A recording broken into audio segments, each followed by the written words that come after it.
Evening friends, मैं Abdul Karim exam origins के इस यूट्यूब प्लेटफॉर्म में आप सभी का स्वागत करता हूं। आज हम दिन भर की सभी छोटी बड़ी महत्वपूर्ण खबरों का अध्ययन छोटा अखबार सीरीज के माध्यम से करेंगे। आइए हम बढ़ते हैं अपने समाचार की ओर। आज का जो पहला समाचार है वो जुड़ा हुआ है संत तुकाराम मंदिर से। किससे? संत तुकाराम मंदिर से। संत तुकाराम मंदिर से, ठीक है। आपको ये याद रखना है कि हमारे जो प्रधानमंत्री है उन्होंने पुणे में संत तुकाराम शिला मंदिर का उद्घाटन किया, ठीक है ना। तो आपको ये याद रखना है कि अभी हाल ही में प्रधानमंत्री नरेंद्र मोदी जी ने पुणे में संत तुकाराम मंदिर की आधारशिला रखी है, ठीक है। पहला पॉइंट। दूसरा पॉइंट आपको ये याद रखना है, जो ये तुकाराम है, संत तुकाराम, इन्होंने वरकरी संप्रदाय की स्थापना की थी। किसकी स्थापना की थी? वरकरी संप्रदाय की, ठीक है ना। तो संत तुकाराम और उनके कार्य पूरे महाराष्ट्र में फैले वरकरी संप्रदाय के केंद्र में है। इन्होंने जाति विहीन समाज की स्थापना के लिए सामाजिक आंदोलन चलाया था, ठीक है ना। किसके लिए? तो फिर जाति विहीन समाज की स्थापना के लिए इन्होंने सामाजिक आंदोलन की शुरुआत की थी। संत तुकाराम को वारी तीर्थ यात्रा शुरू करने का श्रेय जाता है, ठीक है। तो अपन को यह याद रखना है यहां से, तो संत तुकाराम मंदिर का उद्घाटन प्रधानमंत्री जी ने किस शहर से किया है? तो महाराष्ट्र के पुणे शहर से किया है, ठीक ना। और जो संत तुकाराम है, इनका संबंध किस संप्रदाय से है? तो इनका संबंध वरकरी संप्रदाय से है और इन्होंने जाति विहीन समाज की स्थापना के लिए एक सामाजिक आंदोलन शुरुआत की थी, ठीक है ना। और संत तुकाराम जी ने जो वारी तीर्थ स्थल की शुरुआत की थी, ठीक है। अब हम बढ़ते हैं अगले समाचार की ओर। अगली समाचार है, ये मतलब इतनी इंपॉर्टेंट नहीं है, ठीक है। ये समाचार हमारे उद्योग की दृष्टि से इंपॉर्टेंट है, ठीक है। जो हमारा गुजरात का सूरत है, क्या? गुजरात का सूरत, वो हीरा व्यापार का केंद्र है, ठीक है। हीरा व्यापार का केंद्र है और यहां पर जो हीरा मजदूर है, जो हीरे को तराशने वाले कारीगर है, ठीक है, हीरा कारीगर, ठीक है, हीरा कारीगर, वो वर्तमान समय में बहुत परेशान है। क्यों? क्योंकि अभी हाल ही में आपने देखा होगा वैश्विक स्तर पर रूस और यूक्रेन के मध्य क्या चल रहा? युद्ध चल रहा, जिस कारण जो भारत को जो आयात होता है,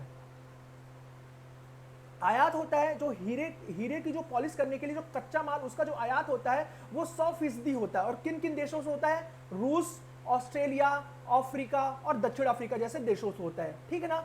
अब क्या हुआ है, जो 20 से 30% जो कच्चा माल था, जो इस हीरे को साफ करने में जो कच्चे माल की आवश्यकता होती थी, उसकी जो पूर्ति होती थी वो रूस से होती थी, ठीक है ना। अब रूस ने क्या कर दिया है कि भाई उसने मतलब रूस और यूक्रेन युद्ध के कारण ये जो कच्चा माल है उसका आयात पूर्णतः क्या हो चुका है? बंद हो चुका है, ठीक है ना। और उसके बाद क्या हुआ है, अब हम इस न्यूज पे आते हैं, ठीक है। तो भाई रूस से कच्चे माल की आपूर्ति बंद होने से गुजरात में कई श्रमिक बेरोजगार हो गए हैं, ठीक है। श्रमिक क्या हो गए हैं? बेरोजगार हो गए हैं, ठीक है ना।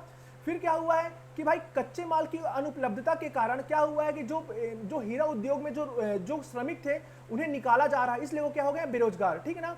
फिर क्या हुआ है कि 2008 में जब मंदी आई थी, उसके कारण मांग में भारी कमी देखी गई थी, ठीक है ना। अर्थात कि भाई 2008 में जब वैश्विक स्तर की मंदी आई तो हीरे की मांग पर कमी देखी गई। इस कारण क्या हुआ था कि जो गुजरात के जो श्रमिक थे, हीरा श्रमिक थे, उनकी छटनी होना शुरू हो गई थी, ठीक है।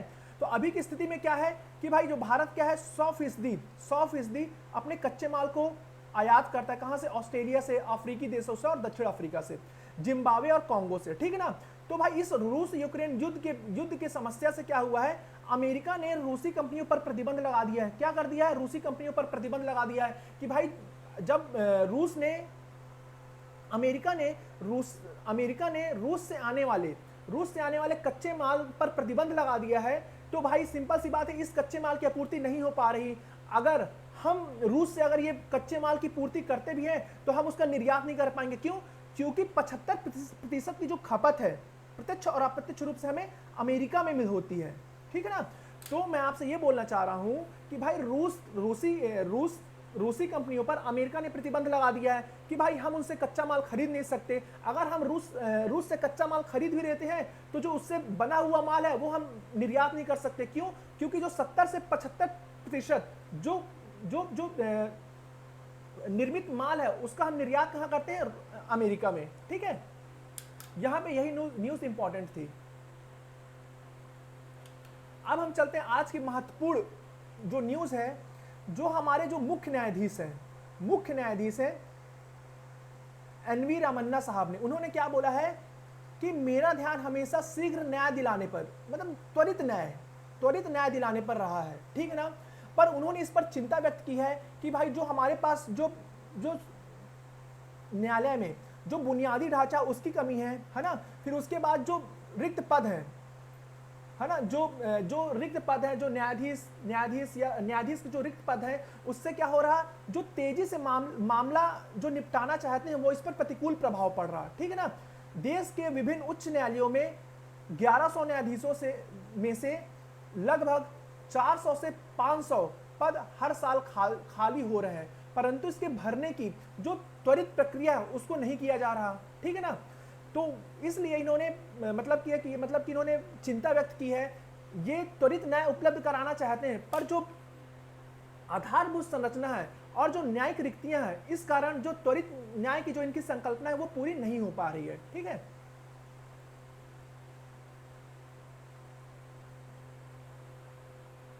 अब क्या हुआ है, ऑनलाइन गेमिंग पर प्रतिबंध लगाना चाहता है कौन? तमिलनाडु। ठीक है ना, क्यों?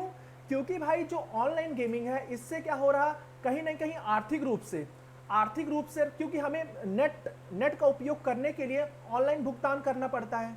ठीक है, पहला पॉइंट।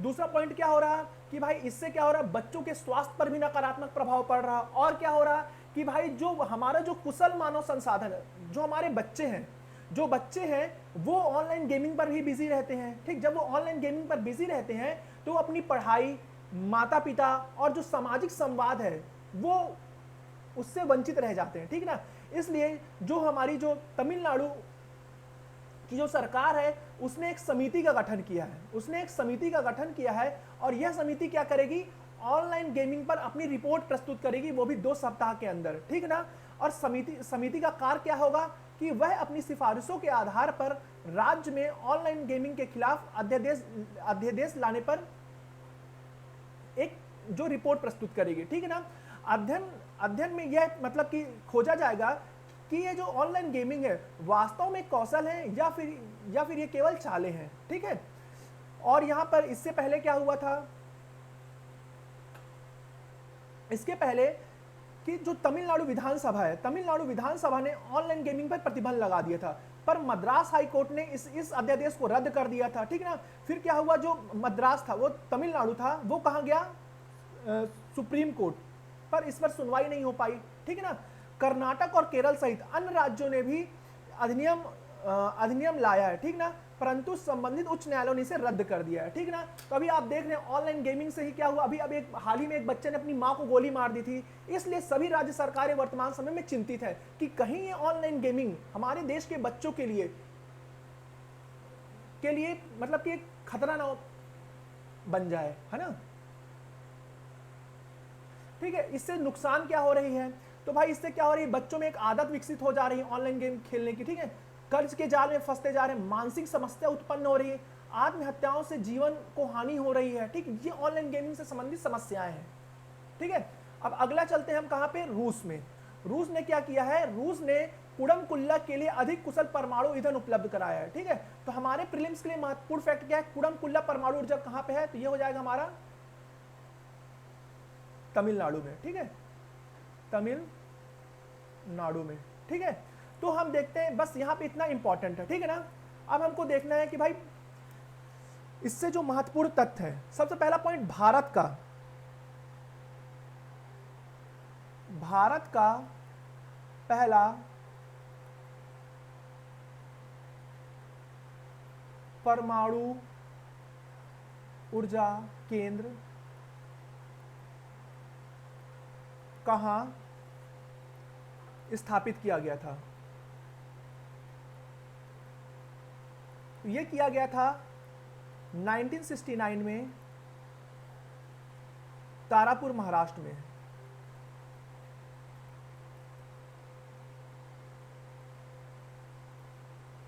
और किसके सहयोग से?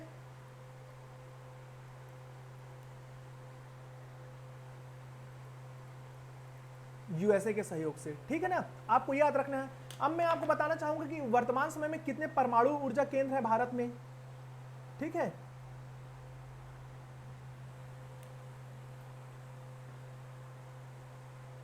वर्तमान समय में कुल 8, वर्तमान समय में कुल 8 परमाणु ऊर्जा केंद्र है। कितने हैं? 8। सबसे पहले तारापुर, ये कहां है? महाराष्ट्र में, ठीक है। उसके बाद रावत भाटा,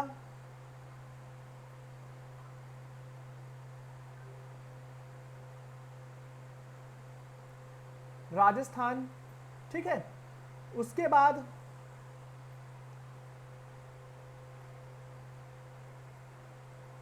काकरापारा, गुजरात, ठीक है। फिर एक तो ये हो गया है ना, फिर ये आएगा नरोरा, यूपी, कलपक्कम,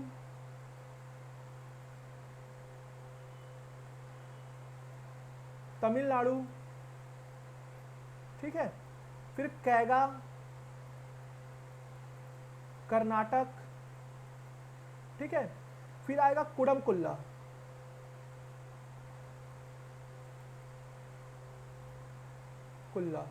कुडमकुल्ला कहाँ है? तमिलनाडु,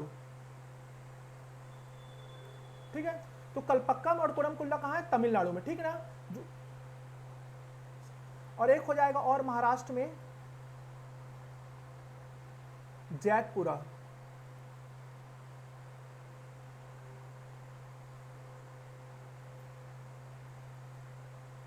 महाराष्ट्र, ठीक है ना, ठीक है। तो जैतपुरा महाराष्ट्र में, तारापुर महाराष्ट्र में, रावत भाटा राजस्थान में, काकरापारा गुजरात में, नरौरा यूपी में है, कलपक्कम तमिलनाडु में, कैगा कर्नाटक में है और कुडमकुल्ला भी तमिलनाडु में है, ठीक है ना। तो इसी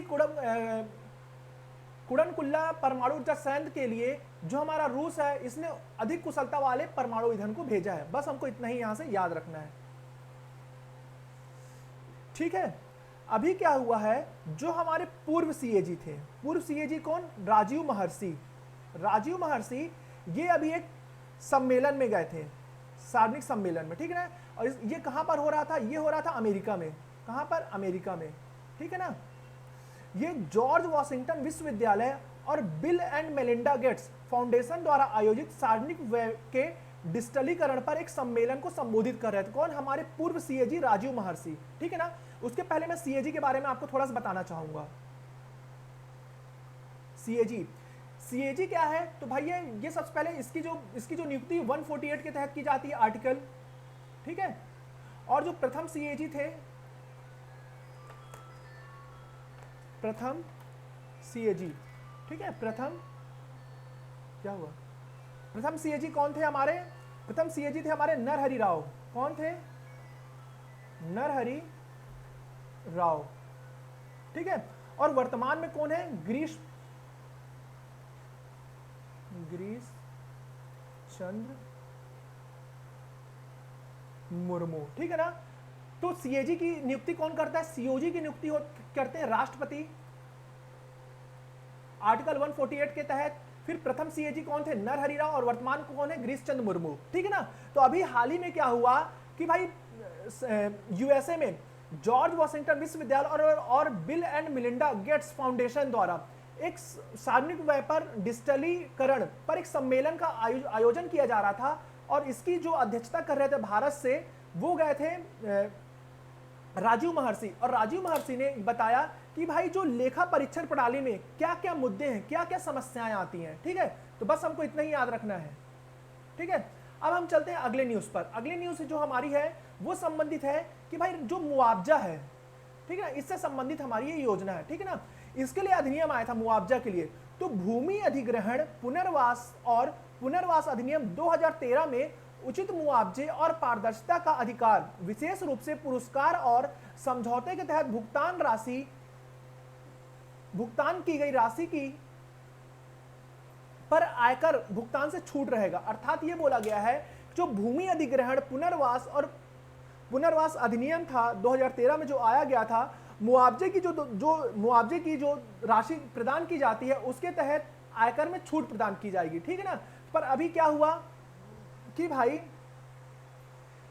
कि जो मुंबई हाई कोर्ट ने माना कि national high speed rail corporation limited द्वारा Mumbai Ahmedabad high speed rail project में भूमि अधिग्रहण के लिए दिए गए मुआवजे पर कोई आयकर नहीं ली जाएगा। अर्थात ये है कि जो national high speed rail corporation limited ने क्या किया था, मुआवजे पर क्या लगा दिया था, कर लगा दिया था। कौन सा कर? आयकर लगा दिया था। इसलिए बॉम्बे हाई कोर्ट ने इस अधिनियम का हवाला देते हुए कहा कि भाई जो आपने भूमि अधिग्रहण की है उसके तहत मुआवजे की राशि पर कोई आयकर नहीं लिया जाएगा, ठीक है। अब क्या हुआ भाई, ये इंपॉर्टेंट नहीं है, ठीक है। ये अगली न्यूज क्या हुआ, सर्टिन एक पोर्टल जारी कर रहा है। क्यों? कि भाई साइबर सुरक्षा की घटनाएं जो हो रही हैं उससे निपटने के लिए, ठीक है, उससे निपटने के लिए तो देश की साइबर सुरक्षा एजेंसी सर्टिन जल्द ही अपने हालिया साइबर सुरक्षा निर्देश पर स्पष्टीकरण के लिए नए सेट के साथ आने की उम्मीद है, ठीक है। तो भाई आपको ये याद रखना है कि भाई जो पहले क्या होता था कि भाई सर्टिन ने साइबर सुरक्षा घटनाओं, केवाईसी, वीपीएन मापदंडों और ग्राहक लॉग के भंडारण की रिपोर्ट करने के लिए 6 घंटे की जो समय सीमा पर स्पष्टीकरण का आश्वासन दिया है, ठीक है। उद्योग हितधारकों की श्रृंखला द्वारा व्यापक रूप से विरोध करने के कारण 27 जून को नियम लागू होंगे, ठीक है। तो आपको यह याद रखना है कि जो सर्टिन है वो साइबर सुरक्षा के समाधान के लिए एक पोर्टल लॉन्च करने वाला है, ठीक है। अगली न्यूज जो हमारी जुड़ी हुई है जानवरों के लिए भारत की पहली कोविड-19 वैक्सीन से, ठीक है ना। तो अभी हाल ही में कृषि मंत्रालय ने पशुओं के लिए भारत के पहले कोविड-19 टीके का अनावरण किया। इस टीके का नाम क्या है? इस टीके का नाम है एकोवैक्स। क्या नाम है? एंकोवैक्स, ठीक है ना। और इसका निर्माण कहाँ हुआ? इसका निर्माण हुआ है हिसार स्थित नेशनल रिसर्च सेंटर ऑन एकिन्स, ठीक है। और ये किस प्रकार काम करेगा? तो एंकोवैक्स का उपयोग कुत्तों, शेरों, तेंदुओं, चूहों और खरगोश में किया जा सकता है। यह एक निष्क्रिय टीका है जिसे डेल्टा संक्रमण के एक संक्रमण भाग का उपयोग करके विकसित किया गया है। इसके अलावा यह प्रतिरक्षा प्रतिक्रिया को बढ़ावा देने के लिए एक सहायक के रूप में एल हाइड्रोजेल का उपयोग करता है, ठीक है। यह भारत में विकसित पशुओं के लिए पहली कोवैक्सीन है, ठीक है। तो आज का हमारा यह समाचार यहीं पर समाप्त होता है। धन्यवाद।